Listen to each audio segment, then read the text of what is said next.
बिस्मिल्लाहिर्रहमानिर्रहीम अस्सलाम वालेकुम। Welcome back to my YouTube English literature channel. आज हम बात करने वाले हैं themes of Pride and prejudice.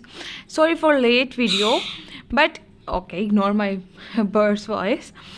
सो आज हम बात करने वाले हैं थीम्स के बारे में। आपको प्राइड भी क्लियर हो गया होगा, प्रेजुडिस भी clear in our last video.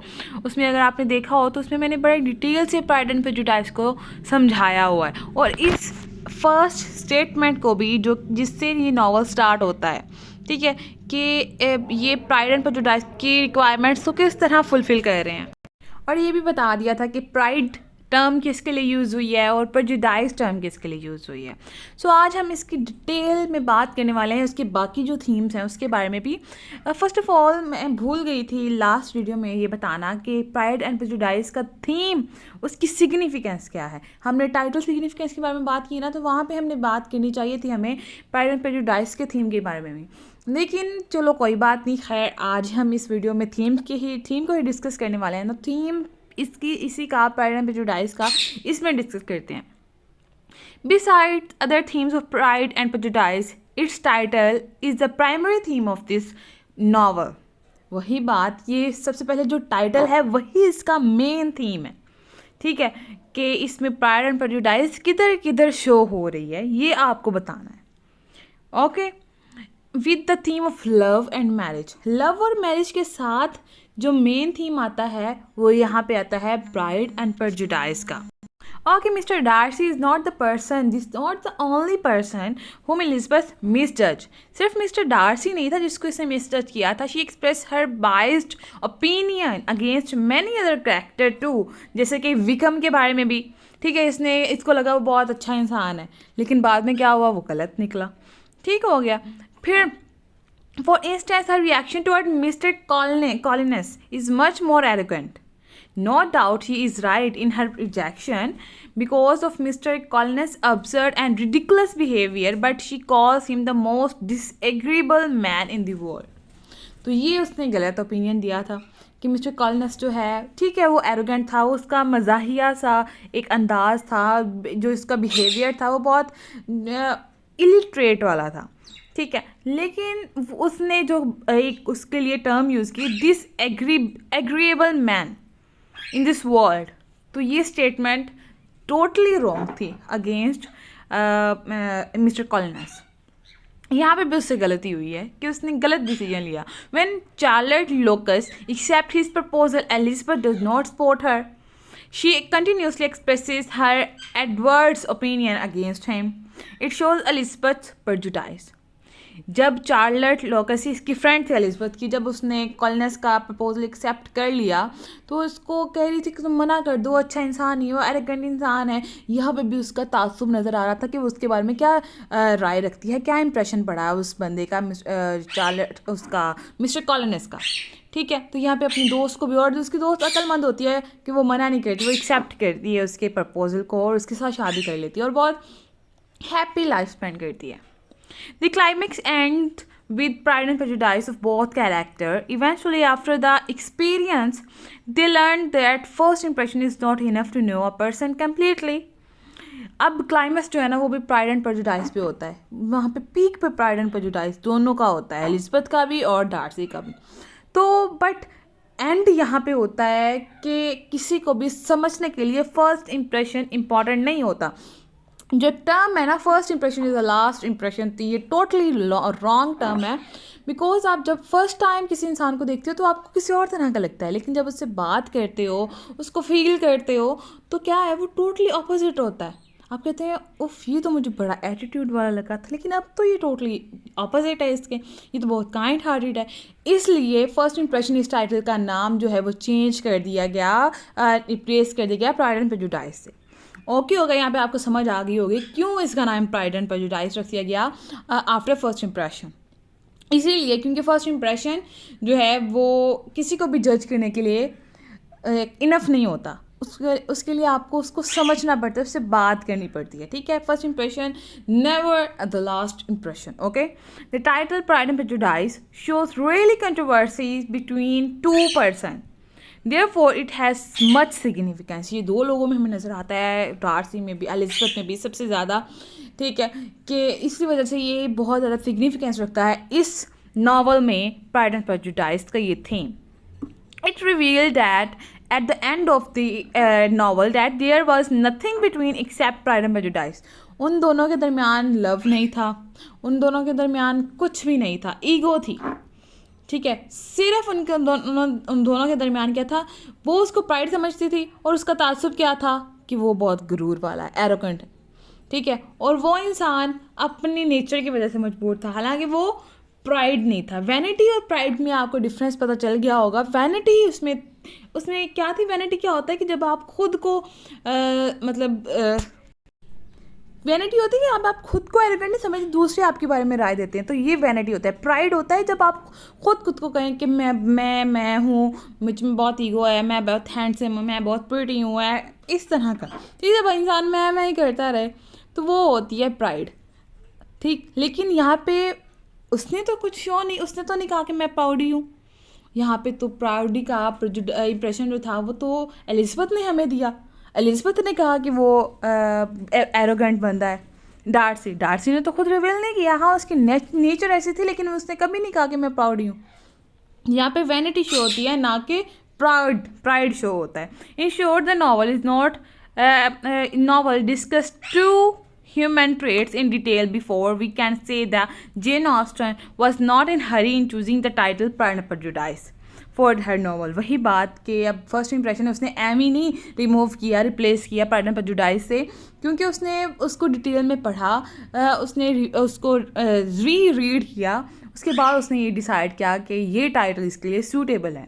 तो the title first impression is also suit, yet Pride and Prejudice is attractive because it has much suitable connection with this novel, with the theme of this novel, with the main story of this novel. समझ आ गई कि pride and prejudice कहाँ पे और क्यों show हो रहा है, और ये प्राइड एंड प्रेजुडिस का उसने डिसीजन क्यों लिया. अब प्राइड और प्रेजुडिस आपको क्लियर हो गया, लेकिन फिर इसका एक थीम अकेले पढ़ लेते हैं.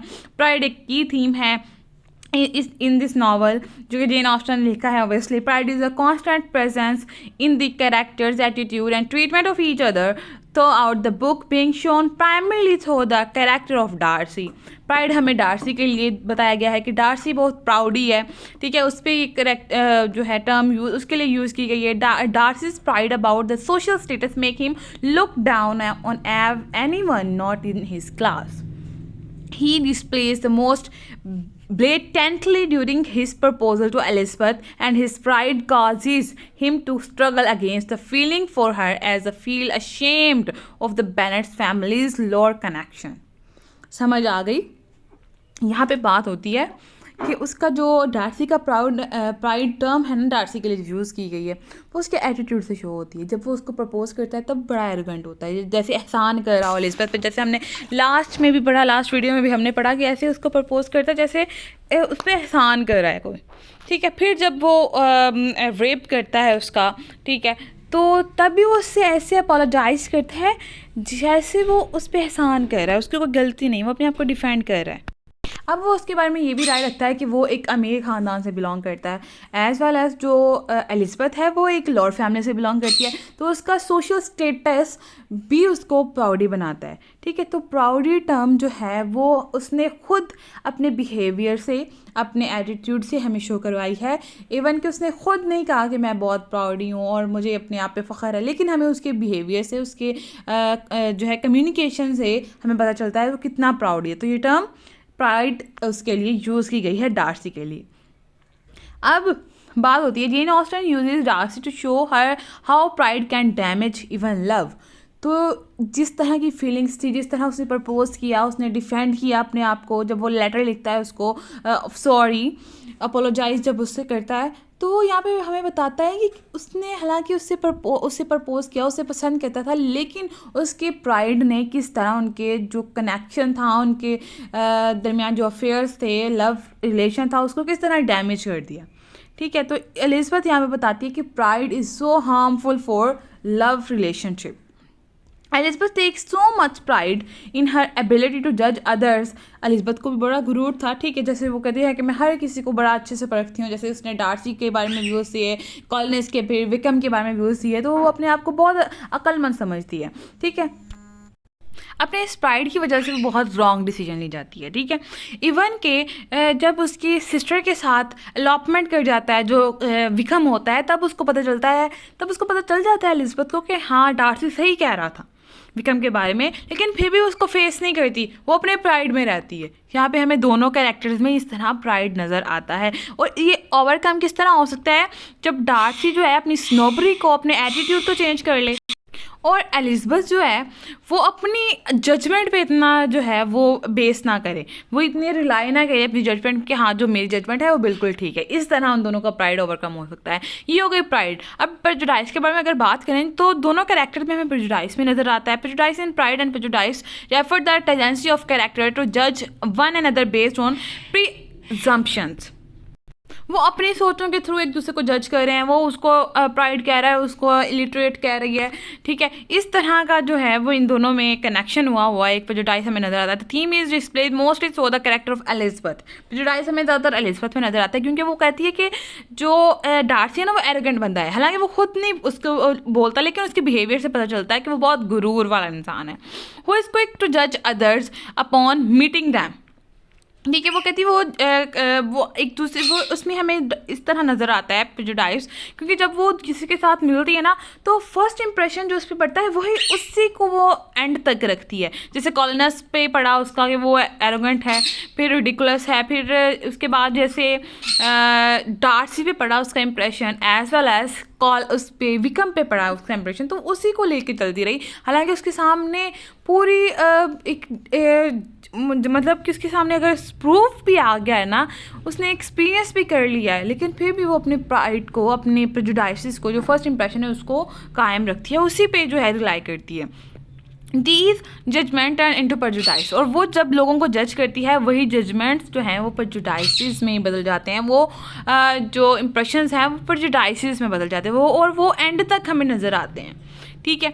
अब इवन तो दे आर ऑफन इनकरेक्ट, दोनों गलत हैं, डार्सी भी और एलिज़ाबेथ भी, एक दूसरे की जो राय है ना वो दोनों गलत है। This is shown specially through Wickham and Darcy obviously.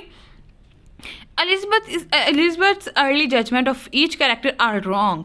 हमें पता चल गया है किस तरह रॉन्ग है। She sees Wickham are charming and handsome. She find out over time that he is despicable and he is not what he seems. Elizabeth sees Darcy as rude and superior. Although he is prideful, he is more caring than he appears. ठीक है, he usually has the best intention in his deeds. Darcy is not trying to rude when she first meets him. He is simply a shy man who does not see the value in dealing with strangers. Jane Austen presents prejudice in the novel as a stage in a person's moral development. There's something that can be overcome through reason and compassion. दोनों की राय जो है, दोनों प्रेजुडाइसिस उल्ट निकले। विकम के बारे में भी, कॉलोनिस के बारे में भी हमें नज़र आता है कि वो कहीं ना कहीं ठीक थी, लेकिन टोटली ठीक नहीं थी। फिर डार्सी के बारे में एक्चुअली हमें एंड पे रिवील होता है कि वो एक शाय मैन है, ठीक है, जो कि जिसको अपनी फीलिंग्स को शो नहीं करवाना आता, जिसको प्रपोज नहीं करना आता, जिसको स्ट्रेंजर्स में और अपनों में फ़र्क नहीं पता चलना करना आता। इस वजह से वो हर किसी से एक जैसा बिहेव रखता है। इवन कि अगर आपने देखा बिंगली के साथ भी वो वैसे बिहेव रखता है, क्योंकि वो एक शाय मैन है, उसको लड़कियों के साथ बात नहीं करनी आती। ठीक, जब हम मिलते हैं फर्स्ट सीन, अगर आपने इसकी मूवी देखी हो तो इसकी मूवी अवेलेबल है but not in YouTube, but Google पे इसको देखा जा सकता है ऑनलाइन। खैर, जब हम इसको फर्स्ट सीन इसका देखते हैं तो वहाँ पे डार्सी मिलता है, जब डांस कर रही होती है ना वो, तो वहाँ पे डार्सी देखता है इनको, एलिज़ाबेथ को, तब वो बड़ा अच्छे तरीके से उसको ट्रीट करता है, देखता है, बात नहीं करता लेकिन उसको देखता है। लेकिन बॉल पार्टी में कुछ और सीन हो जाता है। तो फर्स्ट इंप्रेशन वहाँ पे पड़ा था, वहाँ पे वो कह सकती थी कि हाँ ये अच्छा इंसान है, लेकिन जब उसने कहा कि उसने सुन लिया एलिज़ाबेथ ने, जब उसने कहा कि ये काबिल नहीं है कि मैं इसके साथ डांस कर सकूँ, तो क्या है, तब उसका फर्स्ट इंप्रेशन पड़ा। तो ये प्रेजुडाइस हमें नज़र। लव एंड मैरिज का थीम हमें किस तरह नज़र आता है। लव और marriage, the idea of love and marriage are presented in different ways by John Austen. Jane Austen throughout the novel Elizabeth goal is marriage for love, ठीक है, नॉट वेल्थ। वो सिर्फ लव चाहती थी, हालांकि उसकी mother जो है ना वो कहती थी कि अमीर इंसान से शादी हो, लेकिन वो सिर्फ लव के लिए शादी करना चाहती थी। जबकि उस एज में शादी जो है सिर्फ वेल्थ के लिए, वेल्थ की सिक्योरिटी के लिए थी, फ्यूचर सिक्योरिटी के लिए की जाती थी।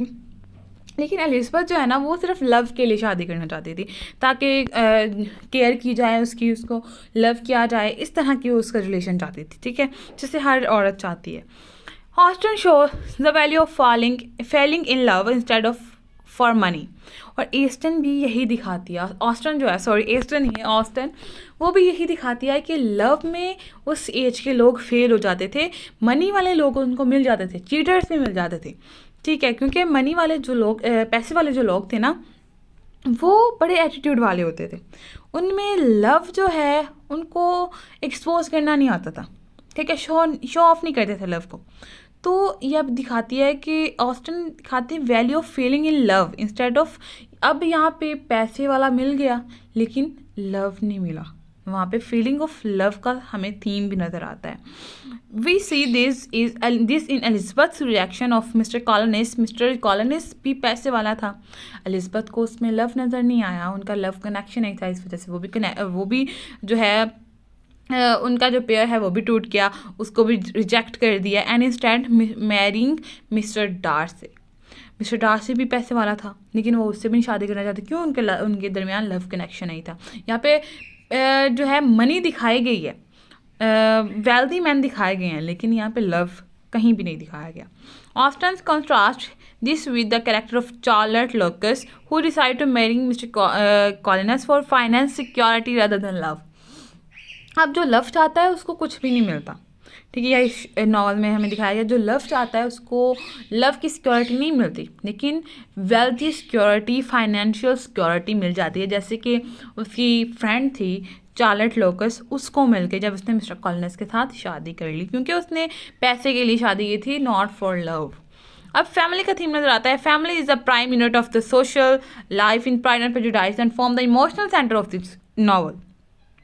Not only does it provide or fail to provide, as in the case of Lydia, the Bennet daughter, with their education and manner, but the social ranking of the family determine how successful they may accept to be in later life. Jane Austen reveal how individual the character are molded with the family of presenting Jane and Elizabeth as mature, intelligent adult and Lydia as helpless. The conflict between Elizabeth and her mother on the one hand, and the sympathy she shared with her father on the other hand, display the family's overall character.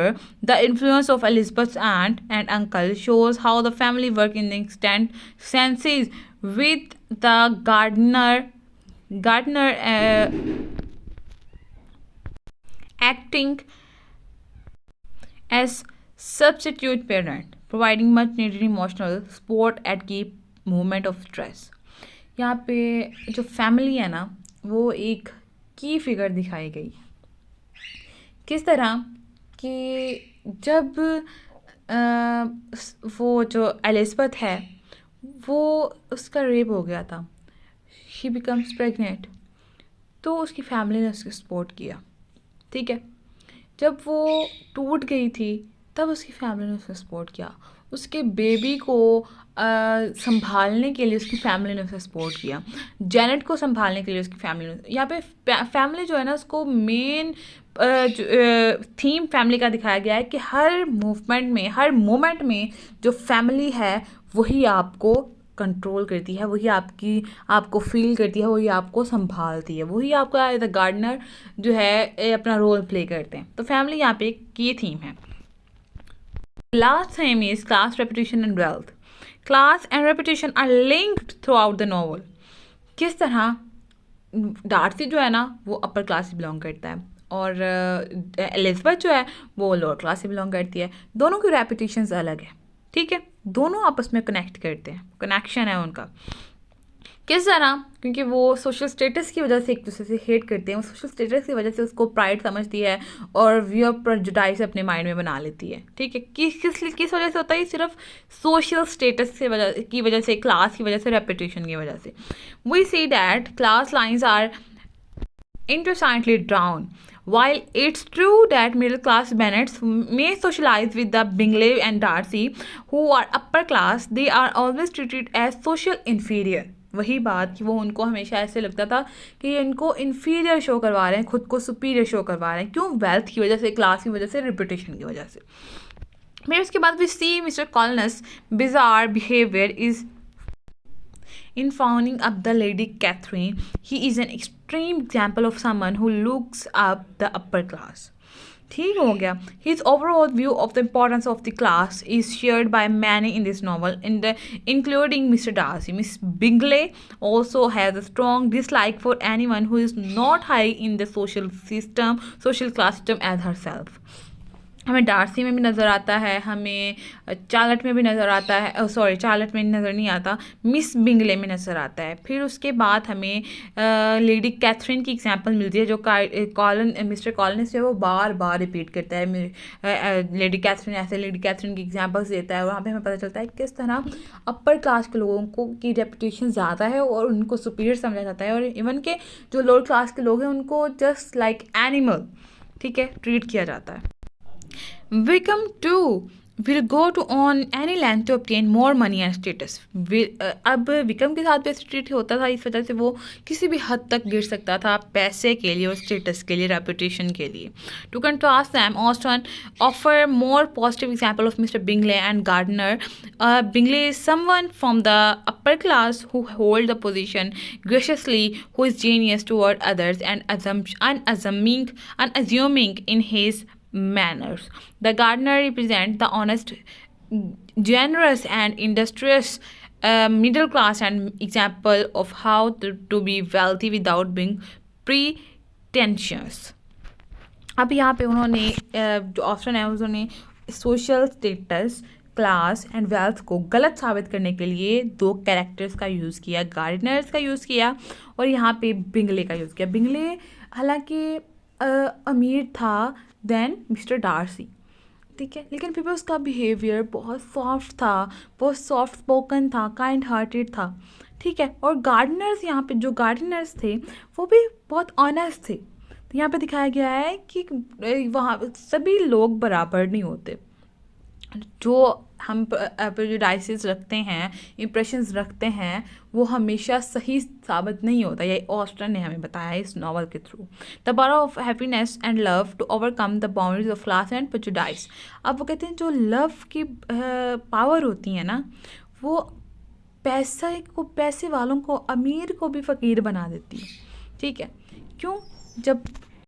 जब आपसे कोई love करता है, ठीक है, तो पैसा matter नहीं करता, वेल्थ मैटर नहीं करती, सिर्फ केयर मैटर करती है, सिर्फ लव मैटर करता है, ठीक है. तो इस वजह से उसने कहा है कि power of happiness and love जो है ना वो ओवरकम कर देती है तमाम बाउंड्रीज़ को, सोशल स्टेटस को, क्लासेस को, ठीक है. एंड प्रेजुडाइस को evident in marriage of Darcy and Elizabeth. जैसे कि डार्सी और एलिज़ाबेथ की शादी होगी अगर, तो फिर उन दोनों की जो कंडीशंस है ना वो सही हो जाएंगी, ठीक है. जब उनकी शादी होती है तो तमाम चीज़ें जो होती हैं वो ओवरकम हो जाती हैं, उनका प्राइड भी, उनका प्रेजुडाइस भी, ठीक है. एंड जेन एंड बिंगले की जब शादी होती है तब भी, क्योंकि जेन और एलिज़ाबेथ लोअर क्लास से बिलोंग करती हैं, बिंगले और डार्सी अपर क्लास से बिलोंग करती है, लेकिन इन दोनों में कनेक्शन कौन सा है? लव का, जिससे दोनों चीज़ें बैलेंस हो गई हैं, ठीक है.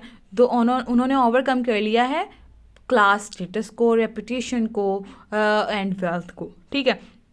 अब यहाँ पे it is clear that class prejudice and hollow and unfeeling. It is clear that classes की जो प्रेजुडाइसेस हैं ना, जो हमारे फर्स्ट इंप्रेशन है, ये सिर्फ होलो हैं, खाली हैं और अनफीलिंग्स हैं, ठीक है. इनमें फीलिंग्स नहीं होती जो क्लास के अकॉर्डिंग, मतलब सोशल स्टेटस से रिलेटेड प्रेजुडाइसेस रखते हैं या उनमें प्राइड पाया जाता है, तो वो खाली होते हैं, क्योंकि उनमें मोहब्बत होती नहीं है, उनको मोहब्बत मिलती भी नहीं है. इस वजह से सिर्फ उनमें इम्पटीनेस पाई जाती है. While the exploration of class in this novel and significant one, we must however understand the context of fact and that Jane Austen is herself criticized as being too complacent about the class system. She is fails to try really represent character from the lower class. When she does not portray servants, they are generally depicted as being happy with their lords. Austen's critique of class system is useful, but it's not limited in scope. तो यही हमारी आज की video थी। I hope you all guys enjoyed it. दुआ में याद रखिएगा, don't forget to subscribe our channel, press the bell icon for more update. Thank you so much. अल्लाह हाफिज़।